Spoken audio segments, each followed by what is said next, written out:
Ал кәнекей балалар, маған бері қараңдар. Айтарым бар сендерге, тез тұрыңдар шеңберге.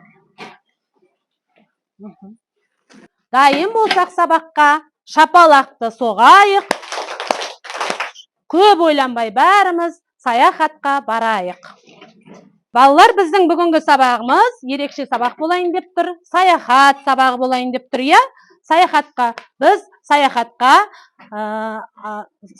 шағамыз, яғни Астана қаласына саяхатқа барады екенбіз. Астана қаласына саяхатқа бару үшін бізге тапсырма беріледі. Әртүрлі тапсырмалардан өтіп отыруымыз керек, иә? Сонда Астананың керемет сәулет өнері болған керемет ғимараттарына саяхаттауға барамыз. Енді өткенді қайталау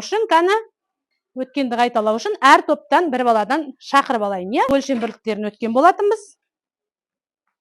Миллиметр. 1 сантиметрде 5 миллиметр. Солай ме? 1 сантиметрде? 1 сантиметрде 10 миллиметр. Қаттырақ.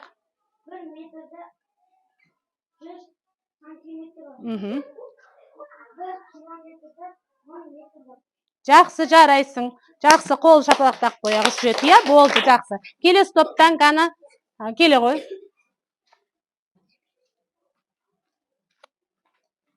Миллиметр. 1 сантиметрде 10 миллиметр бар. 1 дециметрде 10 сантиметр бар. 1 дециметрде 100 сантиметр. 1 метрде 1 километрде Қалай болды? Метр бар, иә? Бір-бірімізге қошемет көрсетіп қояйық, жақсы балалар. Біз өткенді қайталап отырып, біз Астанамыздың бәйтерегіне саяхатқа келдік, балалар. Қаны кітабымыздың бетін ашайықшы. Дейді, ал басындағы шармен қоса алғанда 105 метр дейді. Шардың диаметрі 22 метр, ал шардың массасы 300 тонна. Құрылыс кезінде 999 тоннаға жуық металл құрастырылымы қолданылды. Қандай өлшем бірліктерін көріп тұрмыз, балалар? Биіктігі, жақсы, сосын? Жақсы, қормен емес қаны. Енді басқа, бұлар қандай өлшем бірліктер еді? Метр, 105 метр, 22 метр, бұлар ненің өлшем бірліктері? Яғни ұзындықтың өлшем бірліктері. Одан басқа біз тағы қандай өлшем бірліктерді көріп тұрмыз? 999 тонна көріп тұрмыз. Балалар, тоннамен не өлшеуші едік? Салма. Көмір, жарайды, көмір дейміз. Тоннадан басқа тағы қандай не бар? Центнер бар, сосын? Килограмм бар. Бұлармен ненің салмағын өлшейміз?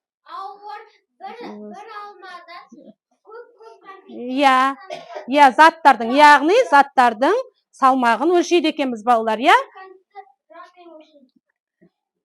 Жақсы. Ендеше, балалар, біз алдымызда суреттер жатыр, соны алып, кітабымыз жинақтап алайық та, топқа бөліне қояйық. Қаны, отыра қой. Жақсы, орнымыз таптық па, балалар? Ендеше топтың ережесін есімізге түсірейік, иә? Көтеріңкі көңіл күйде болу. Біздің мақсатымыз, иә? Бірлесіп жұмыс жасау бір-бірімізбен, ойланып сұрақтарға нақты жауап беруіміз керек әрқайсымыз. Сосын уақытты үнемдеуіміз керек, балалар. Енді, балалар, сабағымыздың менің мына қолымдағы парақта сендердің араларыңдағы бір баланың аты жазылған. Сол бала егер сабақта тыныш отырып, тәртіпті болатын болса, сабаққа жақсы қатысатын болса, мен ол балаға мына керемет қаламсапты, сиқырлы қаламсапты сыйға тартатын боламын. Мына жерде мен ғана білемін, бір баланың аты жазылы тұр. Енді, балалар, сонымен біз салмақты айтып жатырмыз, иә? Салмақты айтып жатырмыз. Мына жерде әртүрлі таразылар тұр. Салмақты, заттың салмағын таразылармен өлшейді екенбіз. Яғни, қараңдар, 1 килограммда 1000 грамм бар, иә? 1 центнерде 100 килограмм бар. 1 тоннада 10 центнер бар. 1 тоннада 1000 килограмм бар. Салмақ өлшем бірлігі, массаның өлшем бірлігінің ең кішісі грамм, одан кейін килограмм екен, одан кейін центнер, тонна. Яғни сендер жаңа топқа бөлінген кезде грамм, килограмм, сосын центнер, тонна болдыңдар, иә? Грамммен не өлшейді екен? Айтып жүріңдерші. Грамммен не өлшеуге болады? Жалғыз заттарды. Жалғыз алма, жалғыз Жарайды, жақсы. Килограмм сендердікі, иә? Көбәк кәмпит, сосын 10. Көп алма, иә. Жақсы, жарайсыңдар. Сендерде центнер. Центнермен бидай. Иә, 10 тағы. Жақсы, жарайды. Сендерде тонналарда көмір. ауыр заттарды өлшейді. Дұрыс айтады, ауыр заттарды өлшейміз, иә? Көмір, сосын тастар, ауыр тастар. Иә, ауданымызға телешкамен не кіргізеді ылғи бүйтіп малға? Шөпті тоннамен өлшейді, иә? Сонымен балалар, біз нені немен өлшейтінін жақсы біледі екенбіз. Қараңдар балалар, бізде таразының әртүрлісі бар. Міне менде грамммен өлшейтін таразы тұр. Қазір өлшеп көреміз, иә? Сосын мынандай іліп өлшейтін таразы тұр. Сосын міне мынандай таразы тұр, үстіне салып өлшейтін. Сосын мынау қандай таразы еді балалар? Салмақ өлшейтін таразы, иә? Салмақ өлшейтін таразы. Кәні, мына топтан маған Фатиха келе ғой, кәні. Мына кәмпитті өлшеп көрейік, иә? Мұн жаққа кел, мұн жағына келе ғой. Мұн жағына келе ғой. Салып өлшеп көреміз ба? Әлде пакетпен өлшеп көреміз ба? Бірінші пакетпен өлшеп көрейік, иә? Пакетке салып, шашып алсақ, сала алмай қаламыз. Кәні. Сала ғой, осылай. Енді осыны іліп өлшей ғой. Өлшей ғой. Тілі нешені көрсетті? Бір не болады сонда? 1 тонна. 1 тонна бола ма? Килограмм, 1 килограмм екен. Жаңағы кәмпиттің, бір пакет кәмпиттің салмағы 1 килограмм екен, иә? Жақсы, отыра ғой. Ал енді келесі топтан кім келе ғой? Ханшайым келе ғой. Ханшайым келе ғой. Мұна таразыны қолдана ғой. Таразыны қолдана. Шашып саласың ба, бұлай саласың ба, өзің біл.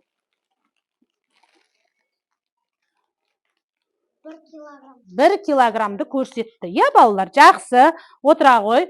Ал енді мұна топтан Зайда келе ғой.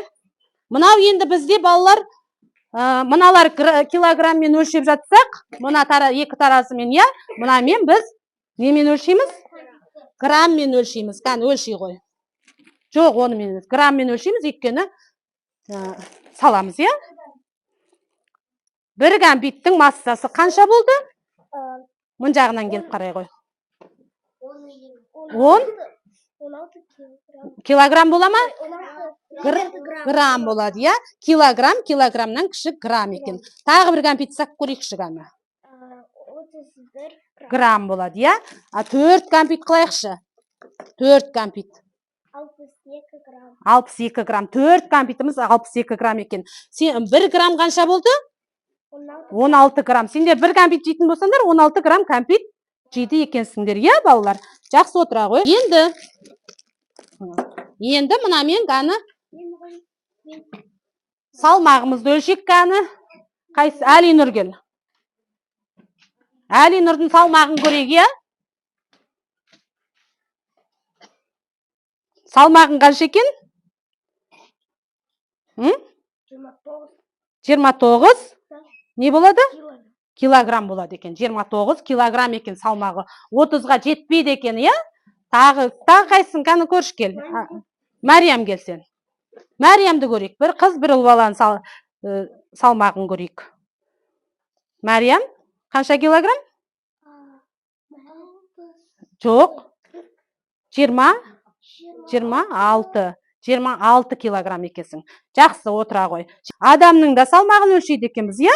Анау тонна шөп, көмір бәрінің салмағын, тіпті жалғыз кәмпиттің, жалғыз анау тамаққа қосатын дәмдеуіштердің бәрінің салмағын, қандай зат бар, соның бәрін салмағын не істейді екенбіз?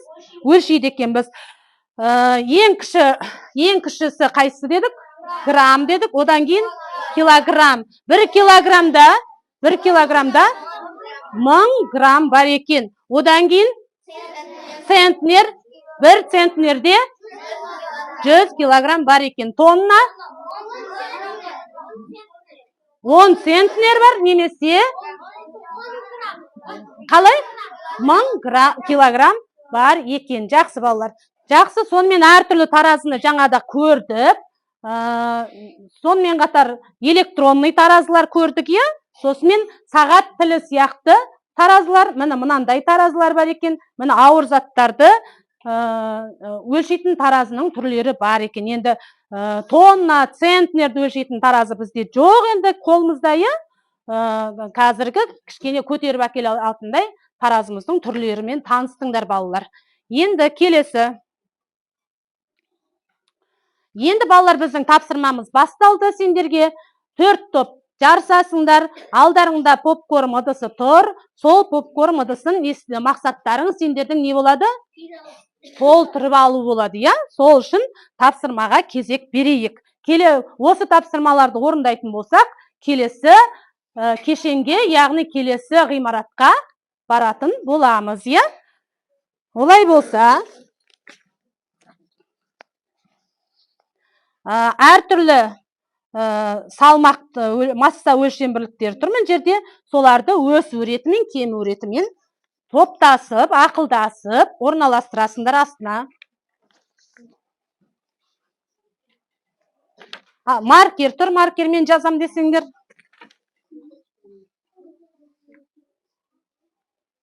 3 рет қол шапалақтаймыз болған топ. Жақсы, жарайсыңдар. Жақсы, жарайсыңдар. Болдық па? Жақсы, енді алдарыңдағы қағазға қарап, тапсырмаларыңа қарап тексеріп өтейік. Ең кішкентай қайсысы? 200 грамм. 20 грамм, 200 грамм. Жақсы. Содан кейін? Сосын? 20 килограмм. Сосын? Жақсы. Сосын? Сосын? Ең үлкені 2 тонна. 2 тоннада неше килограмм бар дедік? 1 тоннада 2000. 1 тоннада 1000 болатын болса, 2 тоннада 2000 килограмм. Жақсы, келесі тапсырмаға қарайық. Келесі тапсырмада кім жылдам деп аталады. Қазір мен сендерге попкорн таратып жіберейін, я? Сендердің бәріңдікі жаңағы біз айтқандай болды ғой тапсырмаларың, я? 2 тонна. Дұрыс, жақсы.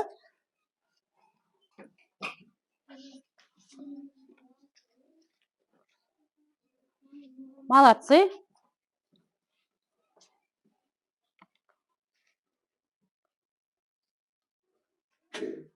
Дұрыс, жарайсыңдар. Біреуі қалып қойыпты, я? Өз қателеріңді өздерің тауып атсыңдар, жарайсыңдар. Жақсы, жарайсыңдар. Келесі тапсырма кәні. Мен мына смайликтерді алып тұрам. Сендер бірінші айтасыңдар ауызша. Жарай ма? 2 тоннада неше килограмм? 2 килограмм. Кәні алып тастайын мен. Дұрыс па екен? Дұрыс екен. 5 килограммда неше грамм дейді? Қанша екен? Жақсы. Келесі қарайық. Қанша екен? Ал, тексерейік. Дұрыс па екен? Жақсы. Ең соңғысы? Келесі. Дұрыс па екен? Дұрыс екен, я? Жарайсыңдар, тамаша. Біз осы тапсырманы, 2 тапсырманы орындадық. Біздің келген тоқтаған аялдамамыз, яғни қай ғимарат екен?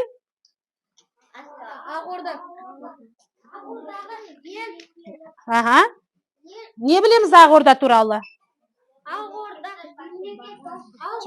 Дұрыс айтады. Ақорда, мынау тұрған мемлекет басшысы отыратын сарай, сәулет өнерінің заманға сай бейімделіп жасалған сәнді, сәтті туындысы балалар. алтын, көк және жасыл түстермен апталған резиденцияның сыртқы келбеті мен ішкі залдарының көркі бір-бірімен үйлесім тапқан. Ақорда бірінші қабатта ресми қабылдаулар, өзге мемлекеттердің басшыларымен кездесулер өткізеді. Екінші қабатында қызметтік бөлмелер бар екен.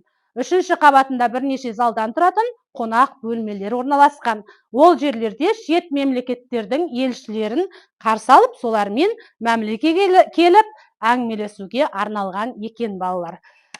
Ендеше осы Ақорданың келесі тапсырмасына кезек берейік, иә? Ақордадан кейін бізде кім мықты деген тапсырма тұр екен.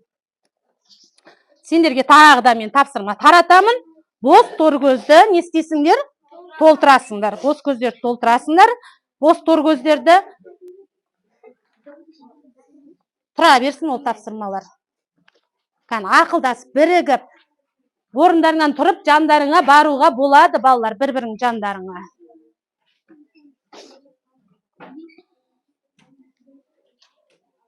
Енді осы берген тапсырмаларында айналым жасап, бір-біріңе тексеруге бере қойыңдар. Сендер ана топқа, сендер мына топқа, сендер мына топқа. Айналдырып жүріңдер. Мында бере қойыңдар. Бір-біріңдікін тексеріп өтейік, иә?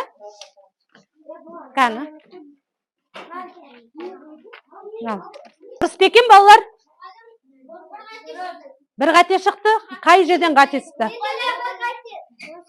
10 сантиметр. 1 метр болу керек қой. Қара. Сантиметр, дұрыс. Бір қате, қайсысы қате? Иә, 10 сантиметр жоқ екен. 10 сантиметріміз, балалар қараңдаршы, 10 сантиметріміз, мына жерге 10 деп жаздық, 10 сантиметріміз неше дециметр? Жоқ, неше дециметр? 1 дециметр. 9 дециметрге 1 дециметрді қосқанда қанша болады? Иә, 1 метр болады. Яғни, қанша болады? 100 сантиметр болады. Болдық па? Тексеріп біттік па, балалар? Сендерде қалай болды? Дұрыс болды ма? Жақсы, жақсы, жарайсыңдар. Біз бұл есепті жанталасып шығарып жатқан кезде қалай мына ғимаратқа келгенімізді білмей қалдық. Қандай ғимарат бұл? Иә, бейбітшілік пен келісім сарайы, яғни пирамида деп айтып жататын ғимаратымыз осы, иә, балалар? Иә, бейбітшілік және келісім сарайы архитектуралық құрылыс кешені, сәулет өнерінің бірыңғай туындысы. Біз, яғни, сәулет туралы бөлімді өтіп жатырмыз, иә?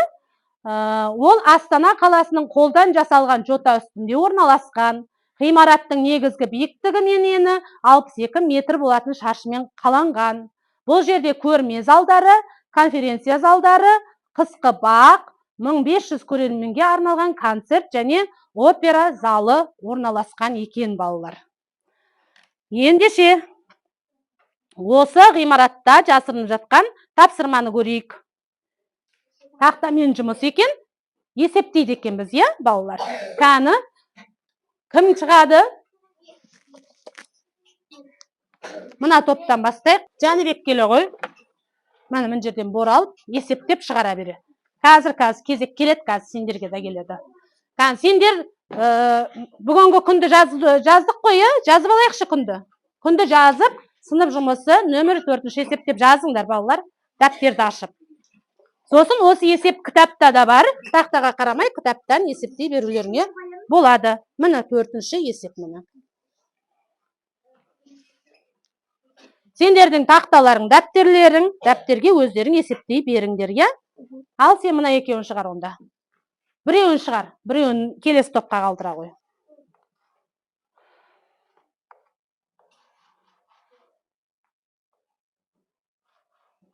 Неше? Айтып осы жерде түсіндіріп жүр. 85 миллиметр, иә? Миллиметр. Оған 12 сантиметрді қосасың. Яғни 85 миллиметрді неге айналдырып аламыз? Неге айналдырамыз? Өтірек қой. Иә, сантиметрге не істейміз? Айналдырамыз. Сонда қандай болады?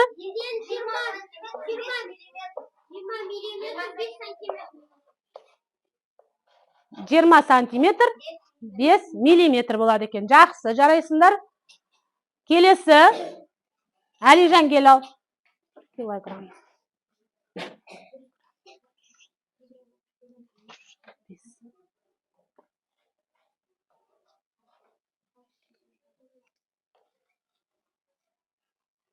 Айтып тұрсаңдаршы. 19 сантиметр. Оған қосасың 15 миллиметрді. Қалай болады?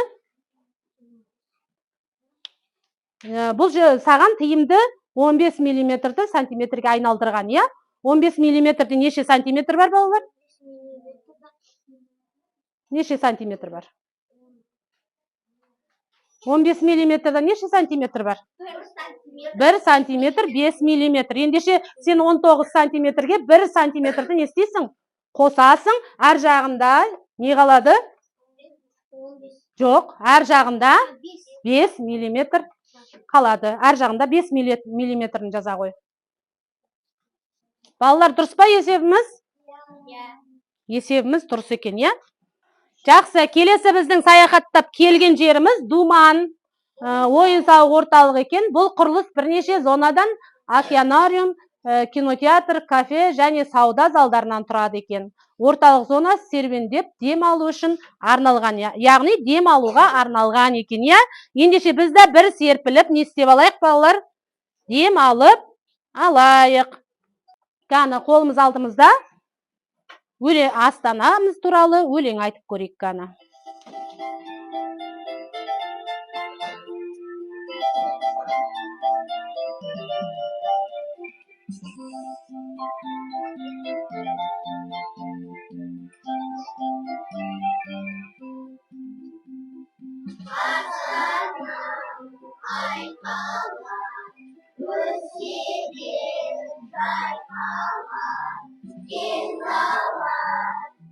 Өлке азына байқала, Астана, Астана.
Өлең айтып жатқан кезде бізге тапсырма дайын тұр екен. Келесі тапсырмаға келейік.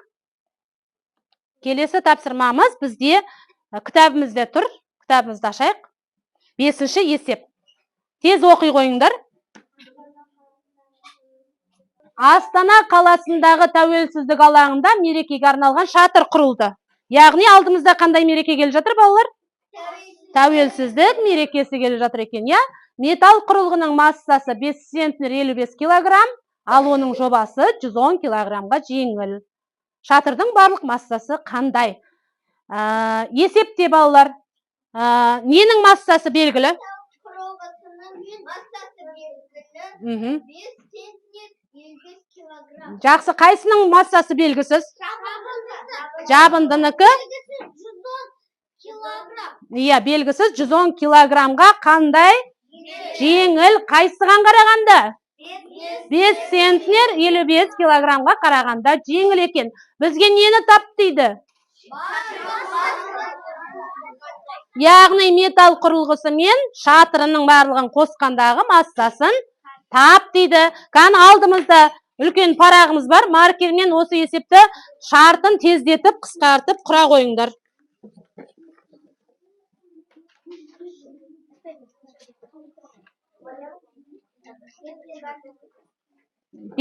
Қысқартып жазыңдар. Қысқартып.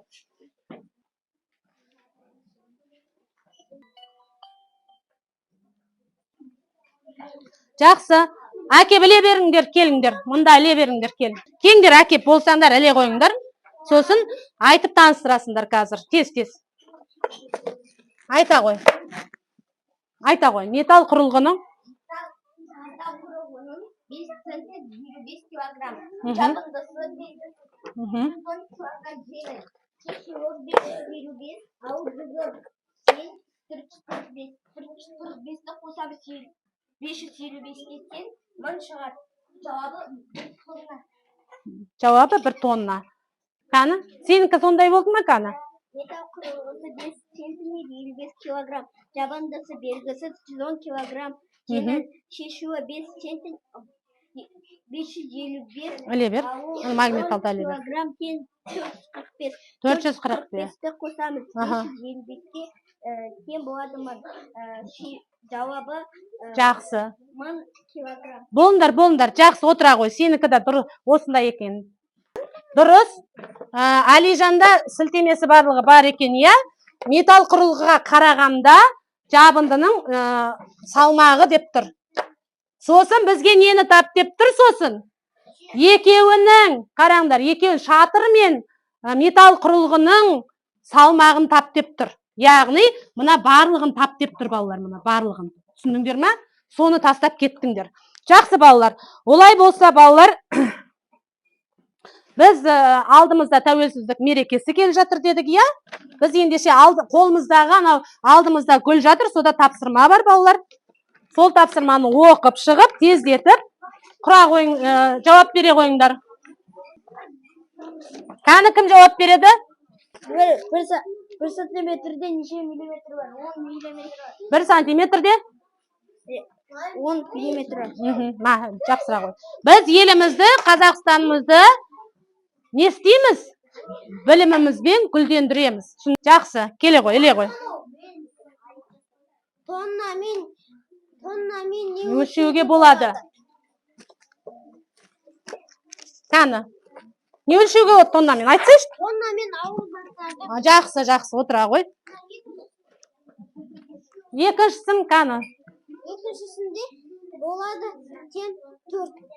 20 тоннаның 4-тен 1 бөлігі қанша болады? 4 бола ма? 20 тоннаның 4-тен 1 бөлігі. 24-ке не істеуші едік? Иә, не болды? Неше болды сонда? 20? 5 болады. 4-тен 1 бөлігі 5 болады. Жақсы, балалар, олай болса, алдымыздағы неше ұпай жинадық? Санап жеріңдерші? 3-еу? 4-еу? Жақсы. Аяқталмай қалған жаңағы тапсырмамызды артынан айтамыз, иә, қазір? Кері байланыс жасап жеріңдерші, балалар. Қолдарыңа тез алыңдар да.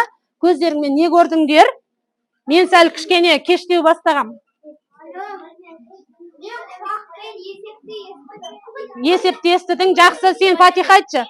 Мен көзіммен есептерді көрдім. Есептерді көріп жаздың, иә? Жақсы. Мен табиғатты көрдім көзіммен. Табиғатты көрдім. Өлең айттың, жақсы. Мен дәптерге есеп шығардың. Мен құлағымен мұғалім айтқанмен. Тыңдадым. Жаңа ақпараттар қабылдадыңдар, иә? Қандай ақпараттар қабылдадыңдар? Қандай ақпарат?